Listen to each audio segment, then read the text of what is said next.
Tudo o que vivemos começa primeiro dentro de nós. Neste trecho, Haroldo Dutra Dias nos conduz a uma reflexão profunda sobre como nossos pensamentos moldam nossa realidade, influenciam nossas escolhas e constroem, silenciosamente, a vida que estamos vivendo. Entenda como o pensamento, à luz da doutrina espírita, tem o poder de criar, transformar e até limitar nossos caminhos. Pensar com consciência é viver com propósito. Nessa noite, nós gostaríamos de convidar os corações que nos ouvem a uma reflexão sobre a vida íntima de cada um de nós. Uma reflexão guiada por uma obra gigantesca. Embora pequena no seu volume, essa obra é extensa no seu conteúdo. Falamos do livro Pensamento e Vida, psicografado por Francisco Cândido Xavier, ditado pelo Espírito Emmanuel.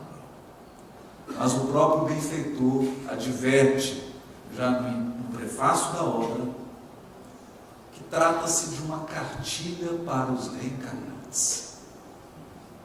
Uma cartilha oral.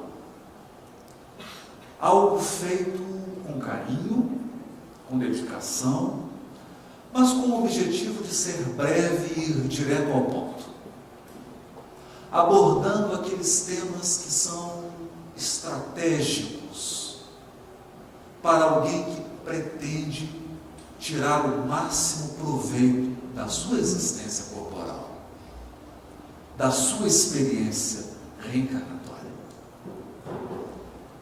No prefácio dessa obra, Emmanuel nos diz: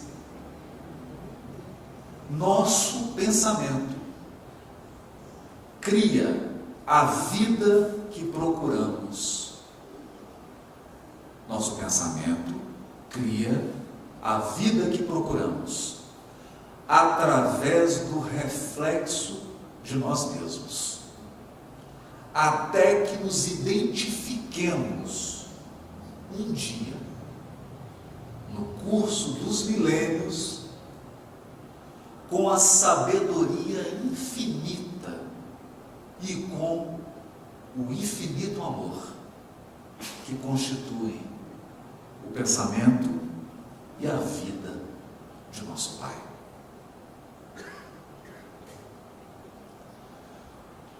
Frase que já dá o tom da conversa.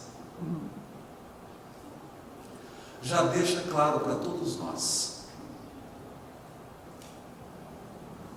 que aquela imagem que tínhamos do Criador, de um grande senhor feudal, ou de um rei medieval, que aponta o dedo e julga as criaturas, ou que estabelece uma linha, uma lista de itens proibidos e de itens permitidos, essa figura não atende mais os anseios do ser humano moderno. As criaturas do mundo de hoje anseiam por uma evolução do pensamento religioso, por uma nova concepção de Deus e das suas leis. Os corações anseiam por um novo tipo de relacionamento com a divindade. É para esses corações que buscam algo diferente que foi escrita essa cartilha. Ela não estabelece uma lista moralista. Ela diz que o nosso pensamento cria a vida que vivemos. Mas a primeira advertência a ser feita é sobre a palavra pensamento na obra de Emmanuel. Muitos de nós acreditam que o pensamento é apenas uma elaboração do intelecto, um fruto da inteligência. Portanto, todas as questões relacionadas ao nosso sentimento, ao nosso estado emocional, as nossas relações afetivas estariam de fora. Mas não é assim. Já no capítulo 1 da obra, Emmanuel deixa bem claro que para os espíritos, pensamento é algo palpável. Pensamento é uma espécie de fluido, uma matéria mesma, que flui do espírito, como a água flui de uma cachoeira. E o pensamento é composto de todas as nossas ideias, de todos os nossos conceitos, de todas as nossas crenças, portanto, de tudo aquilo que está relacionado à nossa inteligência, ao nosso intelecto, mas também de todas as nossas emoções. Aliás, são os sentimentos e as emoções, sobretudo os sentimentos e emoções que nós sequer temos consciência deles, que dão cor e vida aos nossos pensamentos. O pensamento é um tipo de energia magnética ou gravitacional que repele e atrai tudo que está em sintonia com ele. E o que dá o tom do pensamento é o conteúdo emocional dele, não só intelectual. Por essa razão, quando Emmanuel reproduz essa cartilha oral do mundo espiritual, dizendo que o nosso pensamento cria a vida que procuramos, ele não está dizendo apenas das suas ideias. A proposta é mais profunda. Por essa razão, o Espírito Verdade, o Evangelho segundo o Espiritismo, capítulo 6, o Cristo Consolador, advertiu: espíritas, amai-vos, eis o primeiro mandamento. Instruí-vos, eis o segundo. Na verdade, amando e instruindo, estamos aperfeiçoando o nosso pensamento.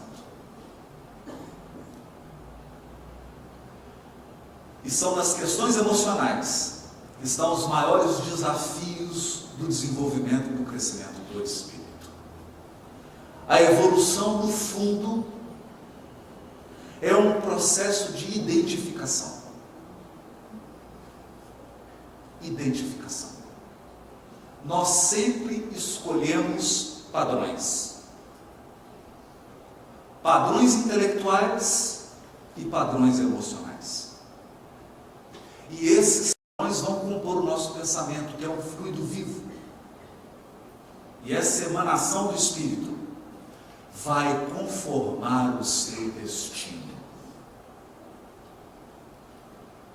Essa é talvez a questão mais reveladora dessa obra.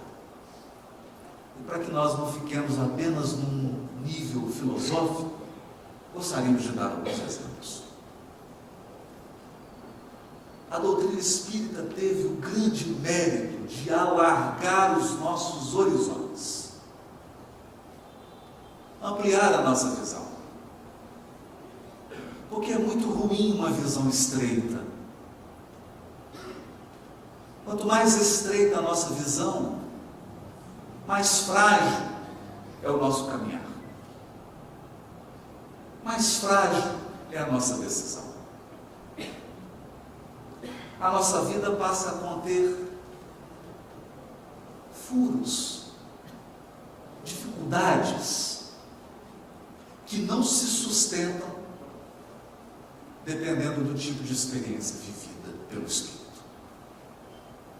O que isso significa? Que evolução é um convite permanente ao aprimoramento.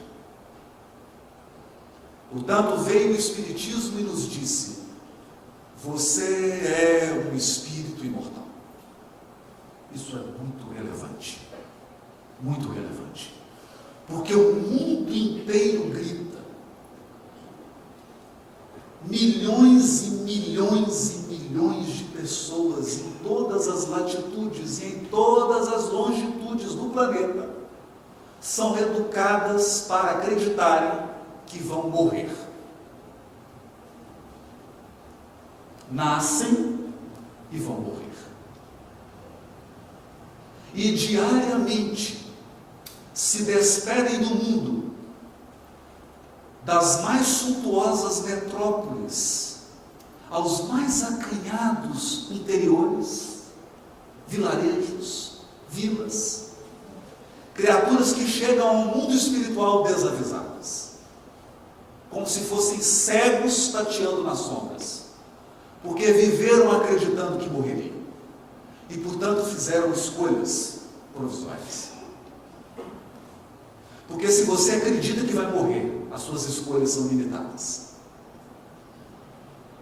A sua visão não é de longo alcance. Você vive de forma acanhada. Você vive com medo, inseguro, com um sentimento de fatalismo, tomado por uma tristeza inconveniente que insiste em apossar o seu coração, mesmo nos momentos mais felizes. Você vive temeroso.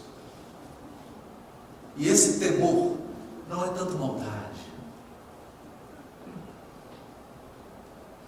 Já diria o Cristo ao apóstolo Levi: Levi, entenderás um dia que os homens são mais frágeis que perversos.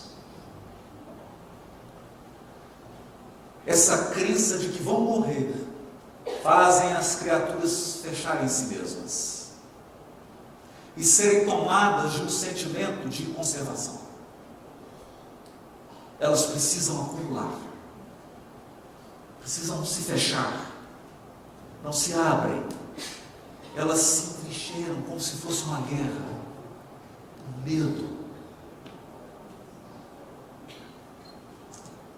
E no auge desse fenômeno do materialismo no mundo, nós temos hoje algumas síndromes, e uma delas, o medo do envelhecimento. Nunca na história da humanidade se temeu tanto o envelhecimento. As pessoas ficam apavoradas. Não lidam bem com isso. Porque acreditam que vão morrer.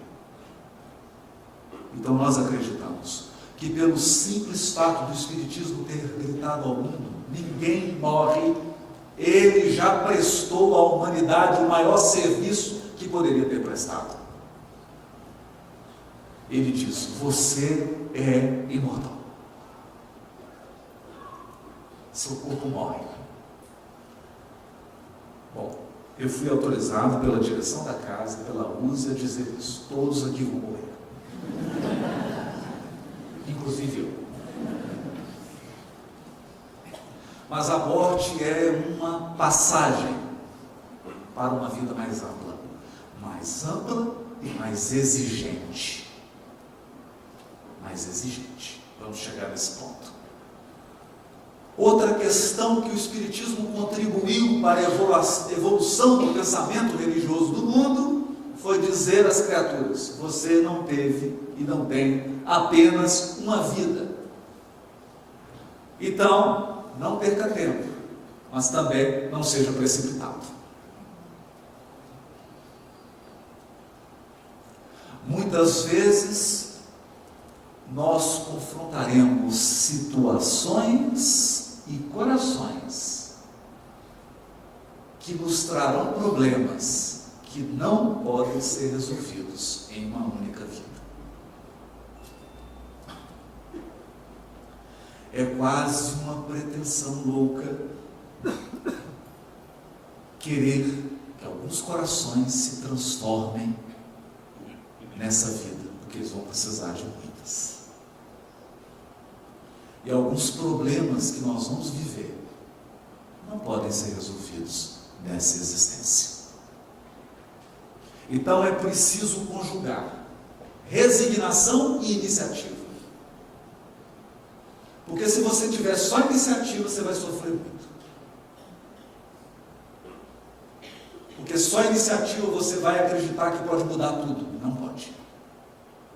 Não agora. Mas se você tiver só resignação, você não sai da cama. É preciso equilibrar.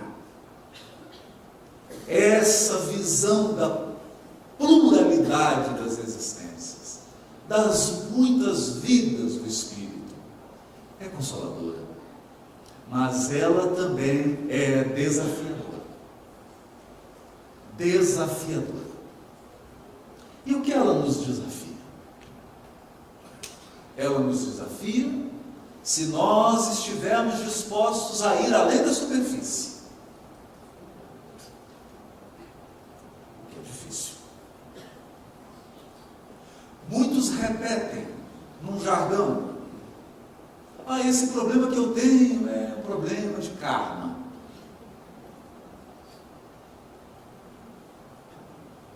Na verdade, isso que eu vivi é uma expiação.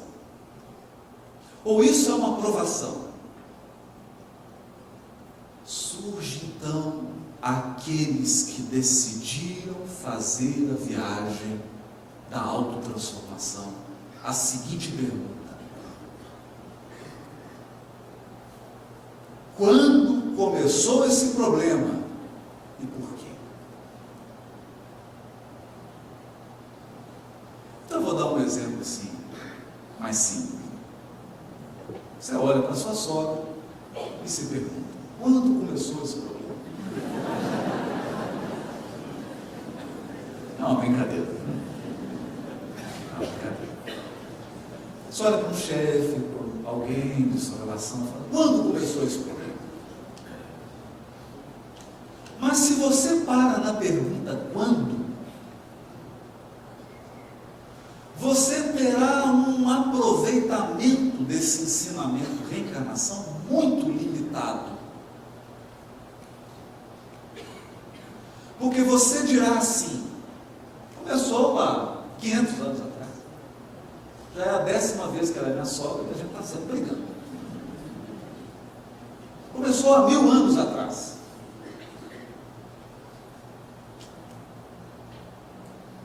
E se contentará com uma resposta que é numérica.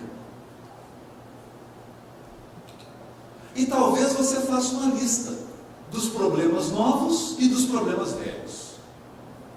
Esse problema meu, ele tem 2000 anos, esse aqui tem 500, esse aqui tem 200, esse aqui tem 50 anos, esse aqui tem 2000 anos. Mas é preciso fazer a pergunta fundamental: por que eu vivi e por que eu vivo esse problema? Por quê? Por quê? Se você teve a coragem de fazer essa pergunta, ouvirá então essa frase luminosa do benfeitor Emmanuel: o nosso pensamento cria a vida que procuramos. O que nós estamos dizendo? Nós estamos dizendo que dentro de você tem uma multidão de pessoas. Em quantos lugares você já viveu? Quantas existências você já teve? Quantas línguas você já falou?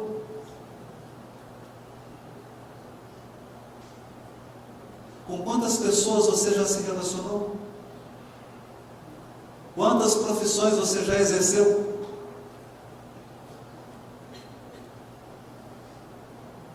A pergunta difícil de ser respondida é: quem é você? Você é a atual personalidade de hoje?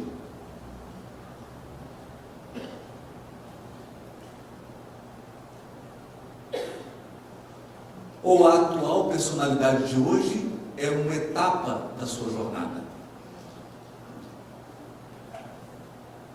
Então, quando Jesus se encontra com o endemoniado de Gadareno, ele pergunta: quem é você?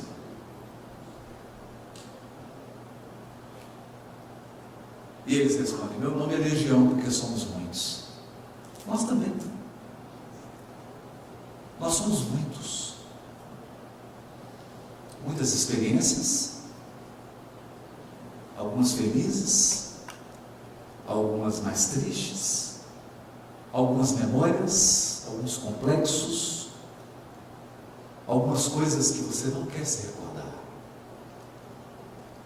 outras que você faz questão de reviver, algumas coisas das quais você quer se afastar e foge, outras para as quais você caminha sem saber, porque quer reviver. Mas em meio a essas múltiplas personalidades, fruto da pluralidade das nossas existências, eis a questão: há alguns padrões. Alguns padrões.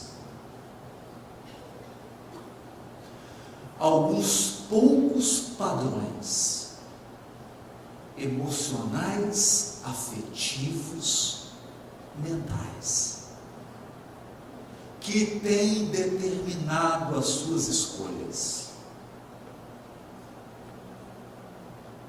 que têm conformado a sua vida,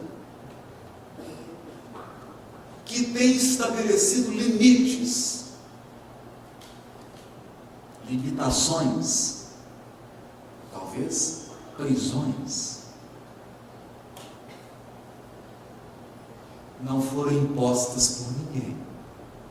Não é karma, não é expiação, não é provação, é simplesmente o seu pensamento criando a vida que você procura. Procura inconsciente. Parte de você não quer, mas uma parte que você não reconhece quer. Uma parte consciente de você nega, mas uma parte inconsciente pede, clama, grita. E você acaba repetindo padrões. Repetindo padrões. Padrões nos relacionamentos. Padrões nas suas escolhas. Padrões nas suas atitudes. Padrões. Que acabam determinando o seu destino. Então, não basta resgatar. Para ilustrar, nada melhor que um caso de Humberto de Campos. Conta-nos Humberto de Campos que havia duas fazendas. Para prestigiar o meu estado e o estado de São Paulo, eu vou dizer que elas estavam na divisa. Uma em Minas e outra em São Paulo. E elas eram cortadas por um rio. Nasce a criança na família dos fazendeiros de Minas.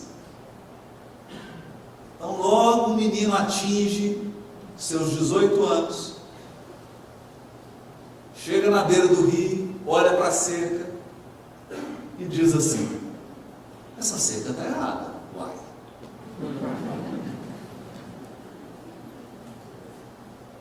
Essa cerca está errada. A nossa propriedade não para aqui. Ela vai para além do rio. E o que faz? Muda a cerca. Briga entre as famílias. Tiroteio. Ele mata e morre com um tiro.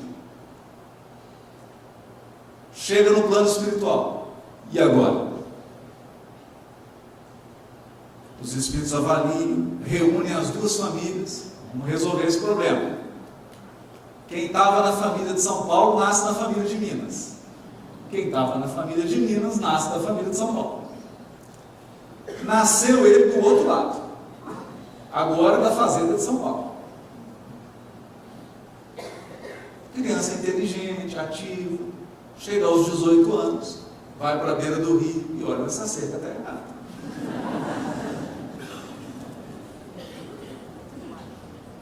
Essa cerca tem que ser empurrada para o outro lado do rio. Invadir a nossa propriedade. E os antigos falam, não mexe com isso, já deu briga, já deu morte. Seu bisavô morreu para ele mesmo. O que ele faz? Muda a cerca. Tiroteio, briga, mata, morre de novo. Chega no mundo espiritual. E agora? Bom, agora vocês já perderam 200 anos com isso. Vamos voltar tudo para o início. Esse é o caso mesmo, né? Não estou inventando, não. Se o caso é verdadeiro, eu não sei. Mas ele é verossímil. Eu já vi coisa parecida.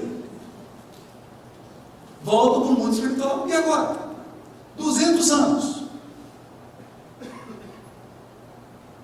Reencarnou, resgatou, mas resolveu? Não. Porque viveram a experiência, mas o pensamento não mudou. Quando nós dizemos pensamento, na linguagem de Emmanuel, os padrões emocionais, afetivos e mentais mudaram. Mudaram? Então, e agora como é que vai ser? Não, agora você vai nascer de novo na família mineira. Todo mundo que é de São Paulo nasce na família paulista. Vamos começar. E aí o anjo guardião falou assim, você vai me prometer uma coisa. Eu não quero ver você numa distância de 1,5 km dessa cerca, pelo amor de Deus. Esquece, escuta, pensa, eu tenho trauma de cerca. Repita comigo, eu tenho trauma de cerca, eu tenho trauma de cerca. Nasce a criança. Chega aos 18 anos. O que acontece? Voltam os padrões. Porque o nosso pensamento cria a vida que procuramos.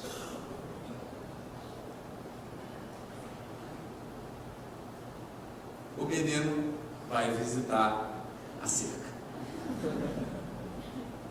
Essa cerca está errada. Nesse dia ele dorme, tem uma reunião no plano espiritual, inclusive com o anjo guardião, com o espírito protetor. E aí eles contam para ele, olha, isso não é brincadeira. Você já matou, já foi morto, 2 encarnações já se foram. Esquece esse assunto, pelo amor de Deus. Mas qual é o padrão?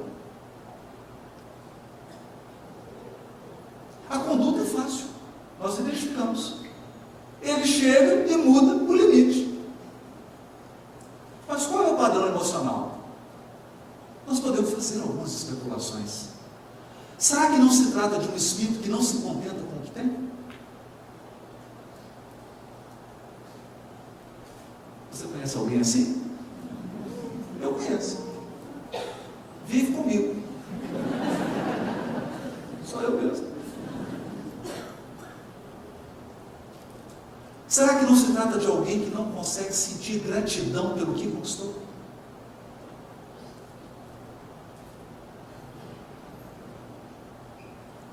Porque a questão é que se você tem dificuldade de ser feliz com o que você já tem, não adianta muito aumentar.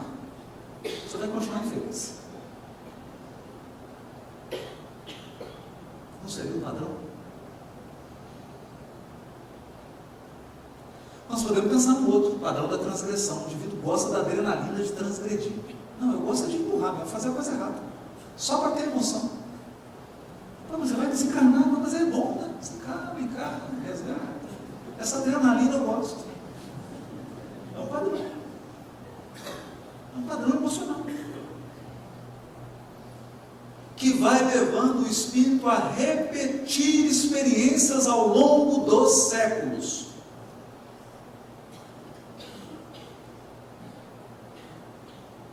Ao longo dos séculos. Bom, como se resolveu o caso? Não sabemos. O conto acaba no verbo de Campos não diz. Deixou suspense, deixou em aberto.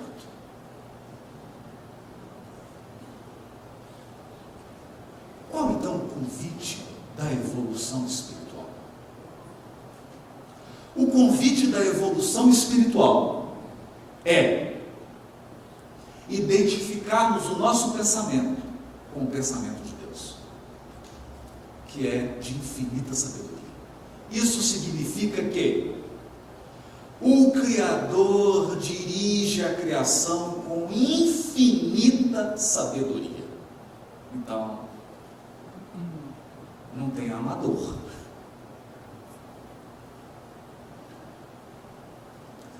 Não tem sorte. Não tem acaso. Deus dirige o cosmos e a nossa vida individual com infinita sabedoria. Infinita sabedoria. A pergunta é: nós temos adotado a sabedoria em nossas escolhas?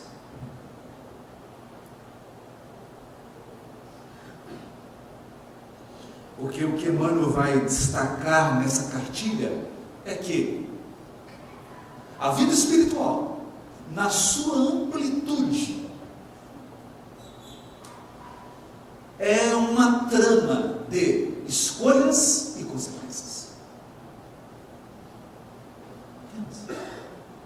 Escolhas e consequências. Não erro e punição, não. Escolhas e consequências. Toda escolha tem consequências.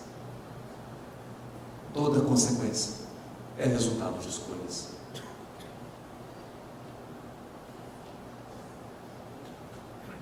Algumas consequências são fruto de escolhas anteriores, mas são escolhas. São escolhas.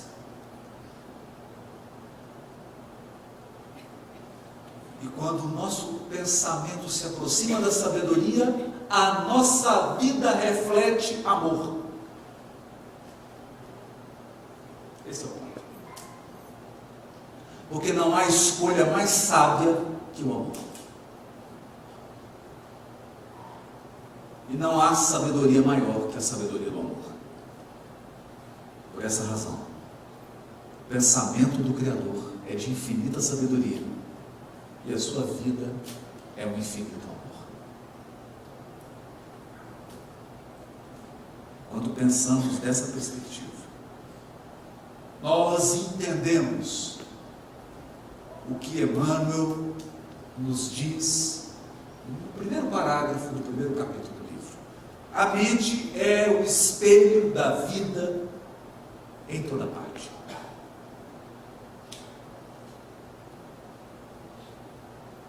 O que nós concluímos disso? Algo difícil de aceitar. Toda a sua vida, tudo o que te acontece, todas as suas relações, são um pedacinho de você mesmo.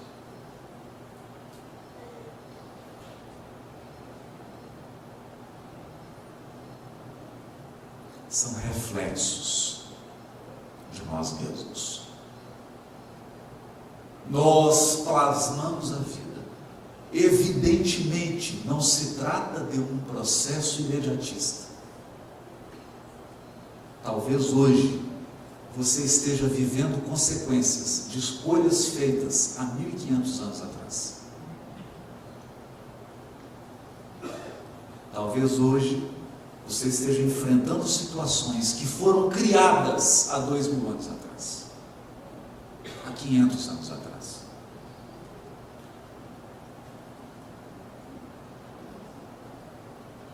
Porque a lei divina é pedagógica, ela jamais vai te apresentar um problema que você não seja capaz de solucionar.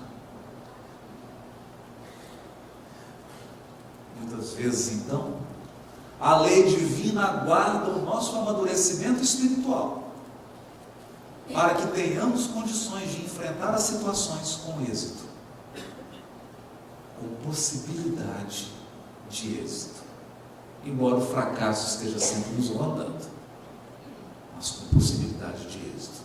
Caso contrário, o Criador não seria um pedagogo, não seria um educador. Não teria o infinito amor, e Ele tem. A mente é o espelho da vida. Nós nos refletimos mutuamente uns nos outros.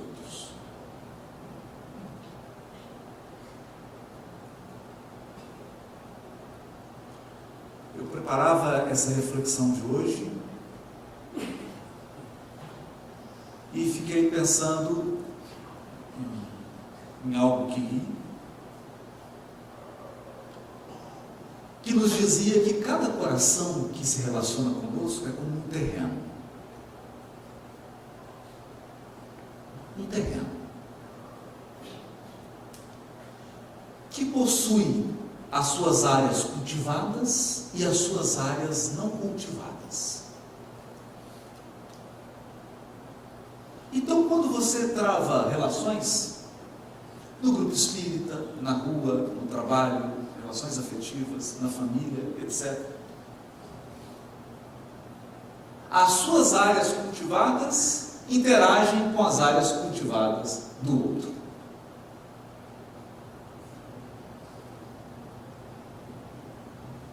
E daí podem surgir afinidades profundas ou aversões. Podem surgir. Isso é a parte mais evidente. Então, você é mais paciente e o outro é mais ansioso. Você é mais ansioso, o outro é mais paciente.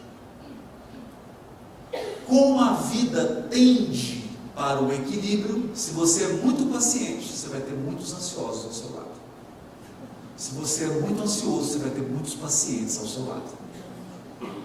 Porque ambos precisam aprender o equilíbrio. Se você é muito ativo, estará cercado de pessoas mais passivas. Se você é muito passivo, estará cercado de pessoas ativas. Deus é pedagogo.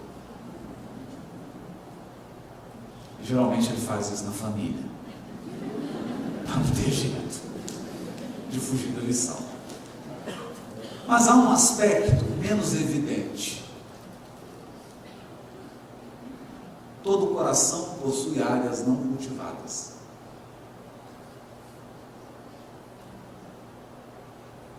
Não cultivadas. Significa que o coração humano é um terreno de possibilidades. E às vezes, o que você está colhendo de alguém não é propriamente o que essa pessoa tem, é o que você plantou. É o que você plantou. Então nós temos indivíduos que são extremamente grosseiros e agressivos. Ele vai encontrar alguns corações que são grosseiros e agressivos como ele. E aí geralmente ele vai dizer, nossa, fulano é tão agressivo.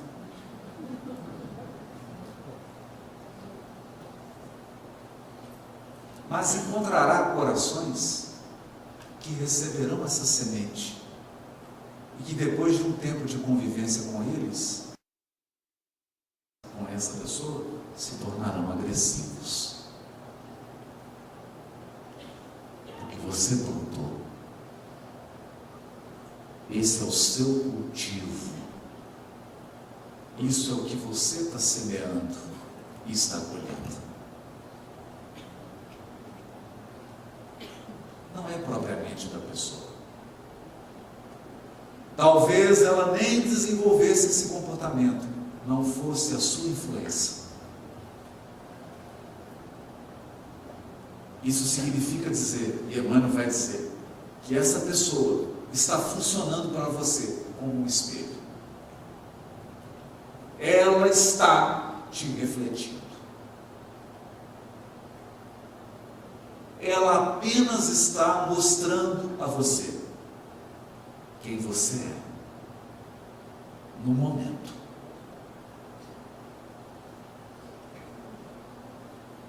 as criaturas refletem-se reciprocamente. Refletem-se reciprocamente. Daí então, prossegue Emmanuel, dizendo que a nossa mente ergue-se na terra para Deus sob a égide do Cristo, a feição do diamante bruto.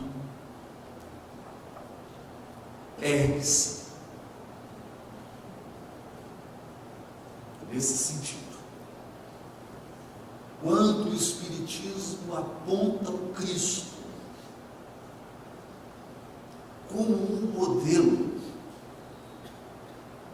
ele ultrapassou a concepção tradicional de religiosidade.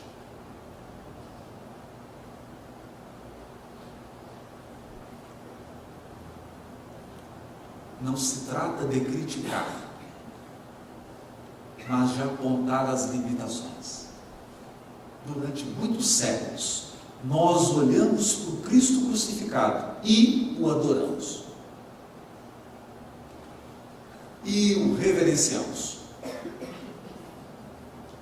E nos entregamos a rituais para honrar a sua memória, para reavivar a memória dele. E encaramos o Cristo como algo extremamente distante de nós. Foi uma experiência, foi um degrau da nossa ascensão evolutiva. Hoje, a doutrina espírita faz um convite profundo a cada um de nós. Ela não propõe que nós percamos o respeito, a reverência, a gratidão, a memória, o amor, o carinho pela figura do Cristo. Mas ela nos pede um passo adiante. Ela nos pede no sentido de conformação, de reconstruir-se, de aproximar o nosso pensamento, as nossas ideias e os nossos sentimentos ao padrão do Cristo,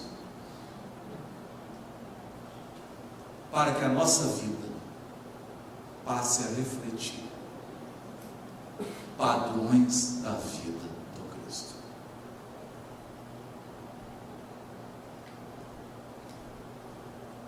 É desnecessário dizer: nós, espíritos imortais, não fomos criados para o ódio. O ódio nos faz mal.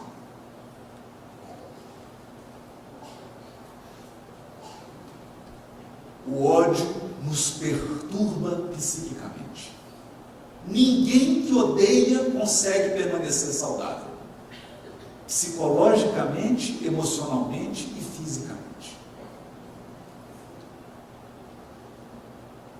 O ódio vai provocar distúrbios emocionais, distúrbios psíquicos, depressão, às vezes até suicídio. E seguramente distúrbios físicos, gastrite, problemas nervosos, câncer. Nós não fomos criados para a mágoa e para o ressentimento.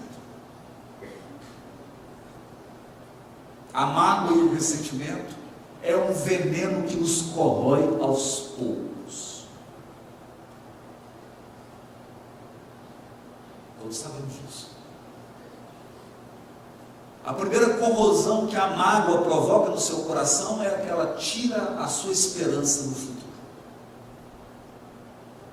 Porque você se apega à memória do passado e não consegue mais enxergar as possibilidades do porvir. Você se torna escravo das suas memórias. E você passa a ler o mundo pela experiência negativa que você viveu. A mágoa te escraviza.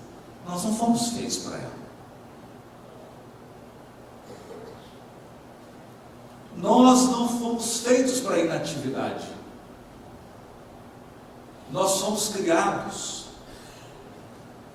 para o trabalho, para a criatividade, para a bondade, para a ação construtiva.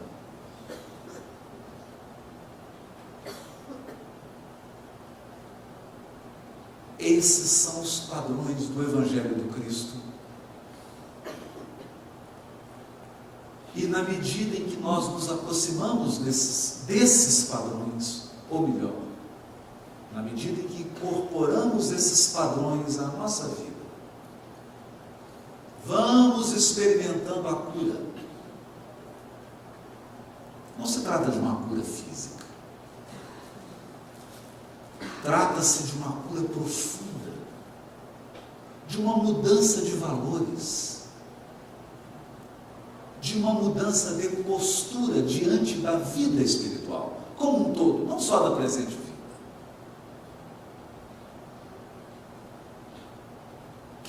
É disso que fala o Espiritismo quando toca no nome de Jesus.